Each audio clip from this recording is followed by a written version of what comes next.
ಸುಮಾರು 6 ವರ್ಷಗಳ ಕಾಲ ಶಿವಕುಮಾರ್ ಅವರು ನಮ್ಮ ಪಕ್ಷದ ಅಧ್ಯಕ್ಷರಾಗಿದ್ದರು. ಈಗ ಮುಖ್ಯಮಂತ್ರಿ ಆಗಿದ್ದಾರೆ. ಅವರ ಪಕ್ಷದ ಅಧ್ಯಕ್ಷ ಸ್ಥಾನಕ್ಕೆ ಕೆ ಹರಿಪ್ರಸಾದ್ ಅವರು ನೇಮಕ ಆಗಿದ್ದಾರೆ. ಹರಿಪ್ರಸಾದ್ ಅವರು ನಾವು ಎಲ್ಲ ಕಾಲೇಜು ದಿನಗಳಿಂದಲೂ ಕೂಡ ಪಕ್ಷದಲ್ಲಿ ಕೆಲಸ ಮಾಡ್ತಾಯಿದ್ದೀವಿ. 73ರಲ್ಲಿ ನಾನು ಗೌರ್ಮೆಂಟ್ ಸೈನ್ಸ್ ಕಾಲೇಜ್ ಸೆಕ್ರೆಟರಿ ಆಗಿದ್ದಾಗ ಅವರು ಶೇಹಾದ್ರಿಪಂ ಕಾಲೇಜ್ ಅಧ್ಯಕ್ಷರಾಗಿದ್ದರು. ಇಬ್ಬರು NSAಯಲ್ಲಿದ್ವಿ. ಆಮೇಲೆ ಯೂತ್ ಕಾಂಗ್ರೆಸ್ಸು, ಆಮೇಲೆ ಅವರು ರಾಷ್ಟ್ರ ಮಟ್ಟಕ್ಕೆ ಹೋಗಿದ್ರು.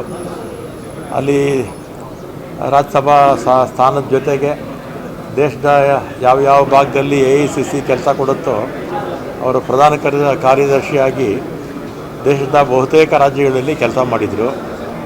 ಇತ್ತೀಚೆಗೆ ವಿಧಾನ ಪರಿಷತ್ಗೂ ಬಂದು ವಿಪಕ್ಷದ ನಾಯಕರಾಗಿದ್ದರು. ಮತ್ತು ಈಗ ಅಧ್ಯಕ್ಷರಾಗಿ ನೇಮಕ ಆಗಿದ್ದಾರೆ. ಅವರು ನೇರ ನಡೆ ಮತ್ತು ನಿಷ್ಠುರವಾದಿ, ಪಕ್ಷದ ಸಂಘಟನೆಗೆ ಹೆಚ್ಚು ಒತ್ತು ಮೊದಲಿಂದಲೂ ಕೊಟ್ಕೊಂಡ್ಬರ್ತಾ ಇದ್ದಾರೆ, ಈಗಲೂ ಕೊಡ್ತಾರೆ, ಮುಂದಕ್ಕೂ ಕೊಡ್ತಾರೆ. ಅವರ ನಾಯಕತ್ವದಲ್ಲಿ ಪಕ್ಷ ಬಲವಾಗಿ ಬೆಳಿಬೇಕು, ಬೆಳೆಸ್ತಾರೆ ಅನ್ನೋ ವಿಶ್ವಾಸ ನನಗಂತೂ ಇದೆ. ಸರ್, ಈಗ ಒಂದು ಒಪ್ಪಂದದ ಬಗ್ಗೆ ಚರ್ಚೆ ಆಗ್ತಾ ಇದೆ.